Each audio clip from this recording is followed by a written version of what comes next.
Labas ir sveiki sugrįžę arba sveiki atvykę į mano kanalą. Mano vardas yra Aistė ir čia aš kalbu apie knygas, tai nėra nei leidinių, nei leidyklų reklama. Tai yra tiesiog mano hobis, kurią noriu pasidalinti kartu su jumis. Tai šiame kanale rasit viską nuo skaitimo vlogo iki knygų apžvalgų, mano rekomendacijų, nerekomendacijų ir tiesiog čia smagiai leidžiam laiką. Tai tikiuosi, kad tau patiks. Paspausi subscribe prenumeratos mygtuką, taip ne tik padėsi mano kanalui augti, bet ir nepraleisi ateinančių video. Na, o pasakius šitą intro, reikia kažkaip nusiimti man šitą gražią kalbą, nes tik įsijungiu kamerą ir iškart persijungia manyje šiek tiek kitas režimas, ta tokia graži kalba, kurią aš stengiuosi kalbėti kiekvieną dieną, kai einu į paskaitas, kai kalbu su dėstytojais, kai darau įvairius pristatymus ir šiaip, kai šneku su žmonėm, kurie nėra mano artimiausiai aplinkoje. Bet šiandien aš pakalbėsiu apie, tikrai galiu drąsiai sakyti, kol kas mėgstamiausią mano lietuvių autoriaus parašytą knygą, tikrai pirmoje vietoje be jokių išimčių, ir tai yra Pietinė kronikas. Pietinė kronikas yra apie Šiaulius, apie Šiaulių pietinį rajoną. Šią knygą parašė Rimantas Kmita ir aš labai ilgai norėjau jau paskaityti šią knygą, nes aš esu iš Šiaulių, aš esu kilusi iš Pietinio, užaugus Pietiniam ir mano tėvai taip pat yra tėtis šiaulietis, mama ne visai šiaulietė, bet dabar gyvena Šiauliuose jau labai ilgą laiką. Tai šiandien kalbėsim apie man labai širdžiai artimą miestą. Aš labai džiaugiuosi, kad esu šiaulietė, visada kiek tik įmanoma bandau garsinti Šiaulius ir labai jas myliu. Aš negaliu jums apsakyti, kaip man buvo gera ir kaip man buvo komfortiška skaityti šią knygą ir tiesiog čia yra toks saldainiukas, kurį aš išbučiuočiau, jeigu tai galėčiau. Tai šiandien pakalbėsim apie tai. Kai žmonės su manim pakalba, net pamiršta, kad aš esu šiaulietė, arba sako, kad aš nekalbu šiaulietiškai. Tai taip, viena priežastis yra tai, kad daug laiko man tenka kalbėti tą gražiąją lietuvišką kalbą, bet kitas dalykas yra tai, jog dažnai žmonės, kurie nėra iš Šiaulių, įsivaizduoja galbūt, kad mes visi šnekam labai tą tokią šiaulietišką kalbą, kuria būtent ir yra parašytas Rimanto Kmitos pop romanas. Ta tokia šiaulietiška kalba, kurią kalbėjo 20 amžiaus pabaigoje, 21 amžiaus pradžioje. Tai aišku, aš gimiau 21 amžiaus pradžioje, tai galėjau ir užaugti su ta šiaulietiška kalba, tačiau kaip ir autorius mini po to pabaigoje, kad kalba nuolat kinta, kiekvienas net ir iš mūsų skirtingai kalba ir nėra būtent, kad jie yra šiaulietiška kažkokia tai šnekta, kad visi mes kalbame identiškai vienodai.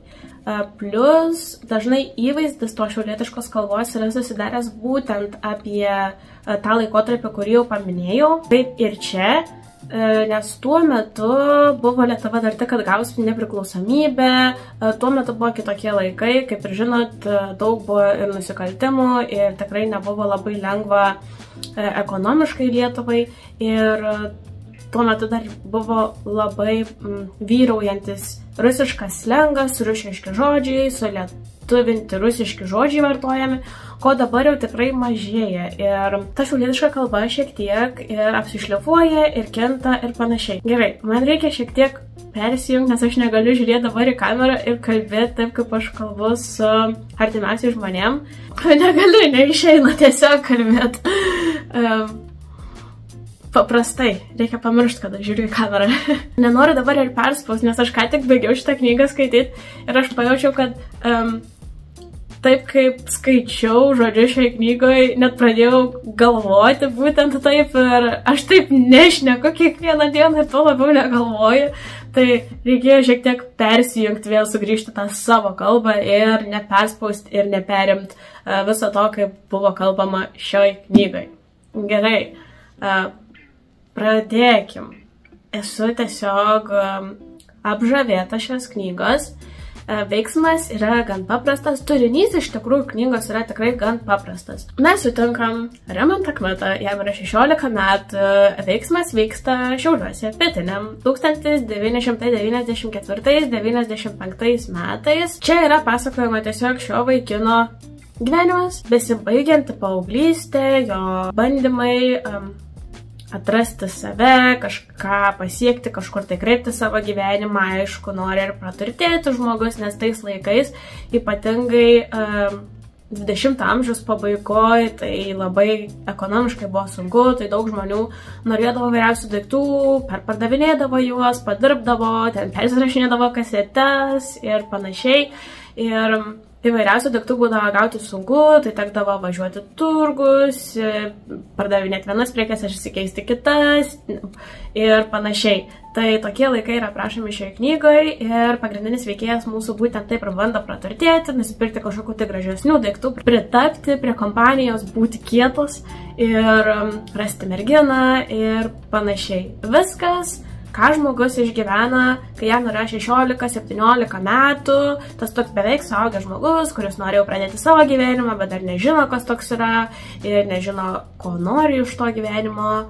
Tai apie tai ir yra ši knyga ir nors ir kažko įspūdingo čia nenuveikiama, tačiau ši knyga yra įspūdinga dėl daugybės kitų aspektų. Nors ir aš nešneku pilnai taip, kaip parašyta šitoj knygoje, nevartoju daugybę žodžių, kurie yra parašyti šitoj knygoje, bet mano tėtis vis dar kalba taip ir aš skaitydama šią knygą tiesiog girdėjau jo balsą, net kai kurie sakiniai buvo tokie, kur pagalvodavau, grinai mano tėtis taip šnek ir net kai kuriuos slengo žodžius dar mano tėtis vis vartojo, kur aš net nesuprasdavau jų anksčiau. Tai labai tokia didžiulė nostalgija yra mano vaikystėje, nors aš net nebuvau gimus 94-95, aš gimiau 2000 metais, bet mano tėvai, seneliai pasakoja apie tos laikus ir vis tiek aš užaugau dar visiškai prie pat to periodo, kuris yra aprašoma iš čia.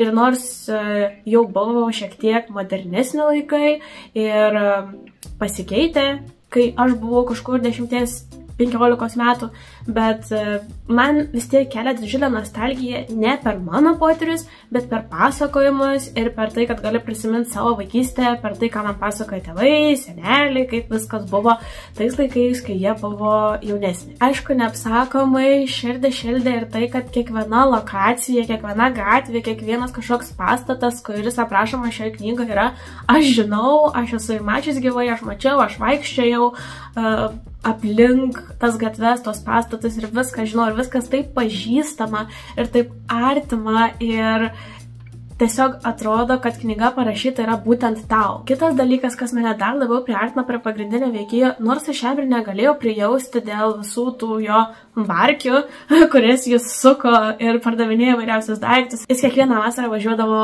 pas senelius į kaimą ir pasakojo būtent, ką jis darydavo tam kaime, kaip jis gyvendavo tuos vasaros laikotarpius ir man taip yra artima tai, nes aš irgi kiekvieną vasarą važiuodavau pas senelius ir irgi ten reikėdavo ir šieną vežti, ir grėbti, ir obuolius rinkti ir panašiai ir visą tai, ką Rimantas aprašo, aš atrodo išgyvenau ir atrodo, ir kitas žmogus irgi patyrė kažką panašaus. Aš puikiai suprantu, kad ne šiauliečiams galbūt sunku įsivažiuoti šią knygą ir galbūt nelabai prijaustumėt jai, bet jeigu esate šiauliečiai, tai tiesiog atrodo, kad privalot paskaityti šią knygą.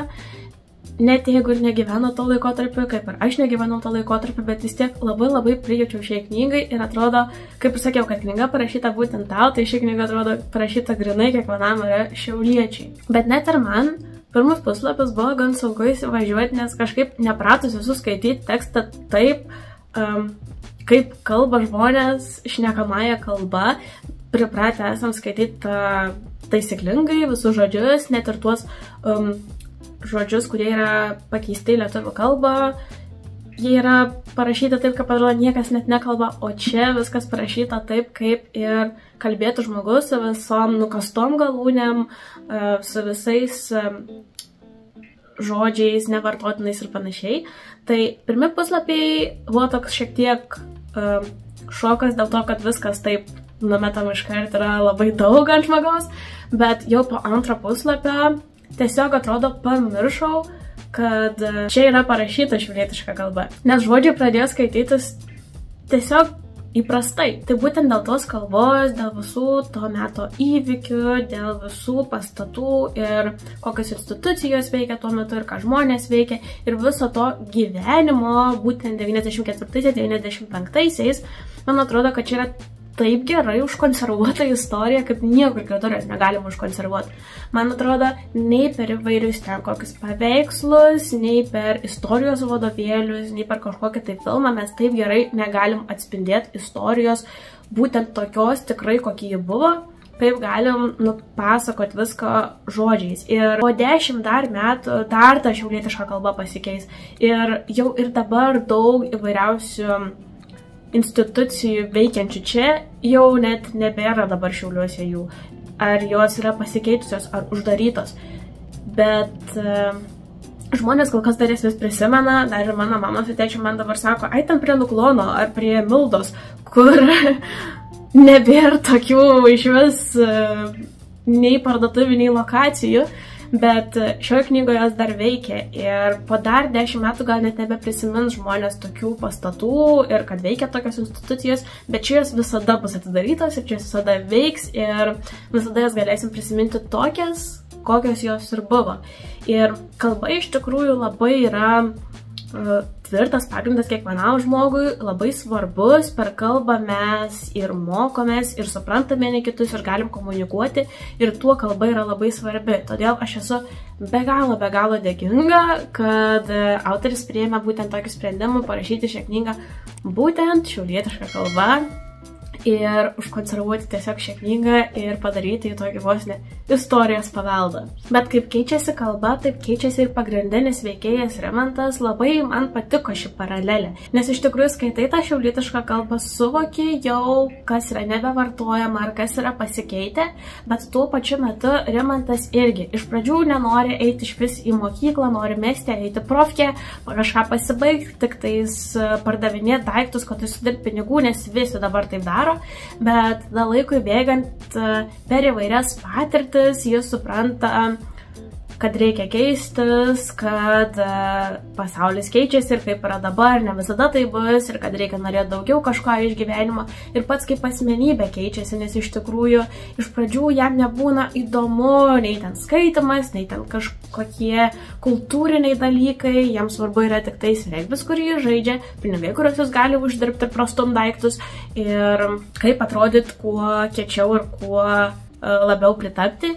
Ir tuomet laikui bėgantis supranta, kad jam patinka skaityti knygas, kad visai jis mato tą meną ir supranta tą meną ir tuomet jis priima sprendimus, kurie bus geresni jo ateičiai, negu kad iš pradžių jis manė, kad reikia priimti. Tai taip, šioje knygoje gan plačiai yra aprašoma ir regbio tematika, kas man buvo tikrai įdomu, nes labai paprastai ir labai aiškiai ir labai įdomiai pagrindinis veikėjas pasakoja apie savo patirtis regbyje ir netgi lygina įvairius regbio dalykus su literatūros tam tikrais aspektais, tai dar lengviau yra suprasti. Man kaip žmogui, kuris iš vis nesupranta nieko apie regbį, dažnai kitose knygose, jei būna kažkokie tai sportiniai dalykai, aš juos vos nepraleidžiu, nes man nėra įdomu, o čia tikrai sudomino ir buvo įdomu skaityti, nes buvo labiau per išgyvenimus viskas papasakojama. Taip pat ir apie knygas. Iš šios knygos radau vieną naują rekomendaciją apie vieną lietuvišką knygą, kurią prisidėjau savo norimu perskaityti knygų sąrašą ir tikiuosi, kad ateityje paskaitysiu, nes apie šią knygą buvo užsimenama daug Pietinio kronikose. Taip pat ir apie muziką. Muzika taip pat yra būtent to laikmečio atspindys ir čia tiek lietuviškos, tiek ir užsienietiškos grupės yra paminimos ir tai, kokią įtaką jos turėjo būtent jaunimui 20 amžiaus pabaigoje. Tai iš tikrųjų labai įvairiapusiška ši knyga ir labai įdomi ir labai dinamiška. Man patiko dar būtent tai, kaip atskleidžiama, jog per nesėkmes ar per kažkokius tai nepavykusius dalykus galima kažką išspausti ir gero, ir galbūt netgi suvokti, ko iš tikrųjų norėjai ir pakeisti savo gyvenimą. Iš tikrųjų, nesėkmės ne visada reiškia blogai, nesėkmės gali reikšti ir naują puslapį, naują pradžią, kažkokią tai naują kelionę ar naujus geresnius sprendimus priimti leidžia. Rimanto Kmitos Pietinio kronikos nėra kažkoks šiaip skaitinys.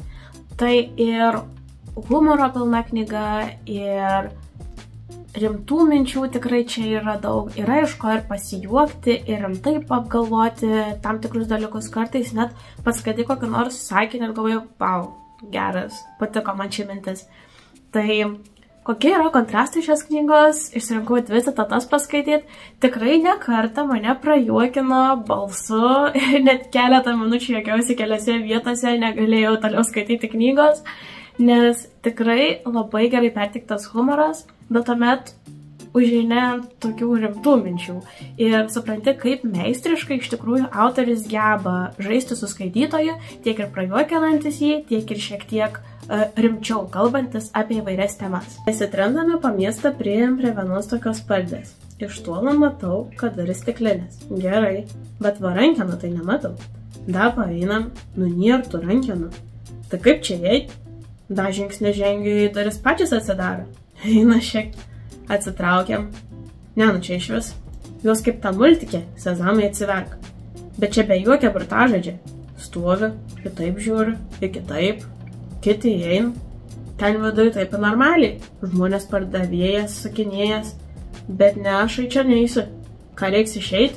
Bus koks fins. Nežinosi, jei dar neišeisi, neįkirsi tų vokiečių. Pradėjau nuo Hesės 2 romanų. Stepė vilks į stiklą karaliukų žaidams. Kastilija atrodė žiauriai panašiai į mano kaimą, į mane buvo jokių klaustukų, kad čia tikra knyga, kad čia gylis yra. Ne šiaip pripainėta, kad atrodytų labai gilu, nu kaip kabum kartais su dali, ar su kokiais danų tekstais. Čia skaitydams jauti, ką yra. Yra jau viskas. Kaip tą gilį jaučiu? Nu atrodo, kad kažkas į tave įmetė meškerę, į ten giliai viduj pradėt kipt žuvis. Į tu jauti kaip jenkim, į kaip ją bandai traukti, į tą kovą vyks per geriausias knygos puslapius, o ją užvertus vaikštai dar ilgai visą sudrumst ir viskas suka su kuriais. Skaitydams knygą, tu ištrauki žuvį. Gerai, paskaitysiu dar vieną citatą. Tai buvo pati pirma citata, kuri mane prajuokino balsu ir aš porą minučių negalėjau net toliau skaityti, nes tiesiog juokiaus. Ir jis skamba taip. Edita mokės profkiai kartais pabazarindavom. Nu ne kartais, ir ne tik pabazarindavom, kai sutemdavo. Jaučiu, kai jinai beveik įsikliupinus mane buvo. Iki riterio apdainuojamas puikiosios damas jinai netraukė. Aš net pasakyčiau, kai jinai buvo tokia biški baisi. Ir tas viskas stabdė. Ta prasme figūra visai nieka. Bet jau galva, peroksidiniai plaukai, stogėlis, kažkokia balsgana rožinė spalva, plonas lūpas nubrėžtas ir kažkokia nelaiminga mina visada. Aš nežinau, kodėl. Neklauskit, aš nesijuokiu iš tos Editos. Man tiesiog labai prajuokino aprašymas jos. Ką dar noriu apie veikėjus šiek tiek pakalbėti, tai tėvus. Rimanto pagrindinė veikėja tėvus ir vienos labai svarbios knygos veikėjos Monikos tėvus. Tai man nepatiko nei vieni iš abiejų tėvų, nes jie abu rodo tokį nelabai kokį pavyzdį, kaip reikia auginti vaikus. Tai iš tikrųjų Rimanto tėvai tai buvo tie tokie, kur kontroliuoti viską labai norėjo ir nieko nelabai norėjo leisti, bet aišku, pagrindinis veikėjas neklausė tėvų, bet labai mane erzindavo tai ir tai, manau, yra pasekmė, kai vaikas nenori bendrauti su tėvais, kai tėvai neleidžia vaiko atsiskleisti, neleidžia pasisakyti, neleidžia suklysti. Man atrodo, kai žmogus yra paauglys, kai yra jo pagrindiniai atradimų metai ir reiktų leisti vaiką atsiskleisti ir išklausyti, ką jis turi pasakyti ir kad nebijotų vaikas pasakyti tau, kas nutiko. Tai pagrindinis veikėjas to negalėjo padaryti, nes tėvai buvo labai kontroliuojantis, kaip ir sakė Rimantas, namuose turi maitinę ir ta maitinė yra mama ir viską turi jai prisiduoti. tai va, tai tokie tėvai buvo, šiek tiek mane erzino. O kitos veikėjos Monikos tėvai tai buvo tokie priešingai, tai buvo tie tėvai, kurie norėjo viską duoti vaikui, bet tik taip, kaip jie nori duoti. Ir užimti vaiką visais įmanomais būreliais, visom įmanomom muzikos mokyklom, jau iš anksto nuspręsti, ką vaikas studijuos ir kur studijuos ir stengtis, kad jis būtų visom įmanomom prasmėm intelektualiai žingeidus ir skatinti tą jo žingeidumą. Tai yra gerai, kai tai yra neperspaudžiama ir kai yra suteikiama vaikui pasirinkti ties kuriais rytimiais nori toliau tobulėti, ar jam iš vis patinka įti tą muzikos mokyklą, ar įvairius būrelius, ar iš vis nori įstoti į tokią specialybę, kurią jau parinko tėvai, galbūt reiktų leisti vaikui pačiam pasirinkti ar pačiam nueiti į kryptį tokią, kokį jis nori. Taip pat man Monikos tėvai nepatiko dėl to, nes jie atrodė tokie per daug norintis išpildyti savo neišsipildžiusias svajonės. Bet per šios du pavyzdžius galima pasimokyti, kaip reiktų auklėti vaikus ir kaip reiktų su jais kalbėtis ir kaip reiktų leisti pasirinkti jiems. Tai va, tai tiek apie šią knygą. Labai patiko. 100 kartų jau neužtektų pasakyti, kaip man patiko ši knyga. Aš jas tikrai norėsiu įsigyti ir turėti savo lentynai, nes šią knygą man paskolino draugė.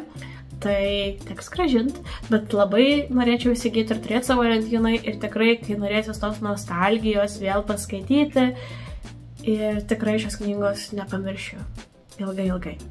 Labai džiaugiuosi, kad esu šiaulietė, labai džiaugiuosi, kad yra tokia knyga ir labai norėčiau, kad daugiau būtų knygų parašyta šnekamąją tarmišką kalbą ir tikrai ją skaityčiau, o ypač šiaulietišką kalbą. Tiek. Tikiuosi, kad jums patiko. Jeigu skaitėte šią knygą, parašykit man į komentarus, ar jums patiko ar ne.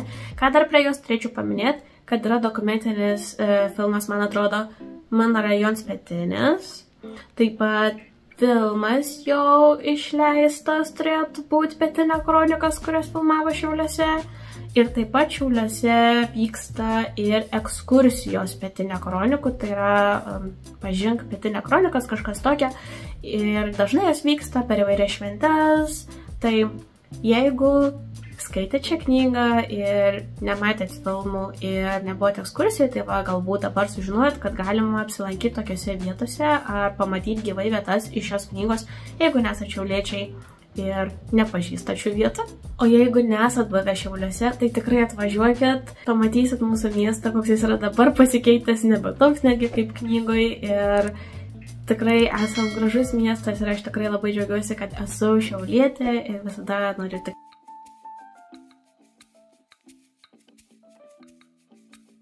Kad žiūrėjot, susitiksim kitą mano video. Ate!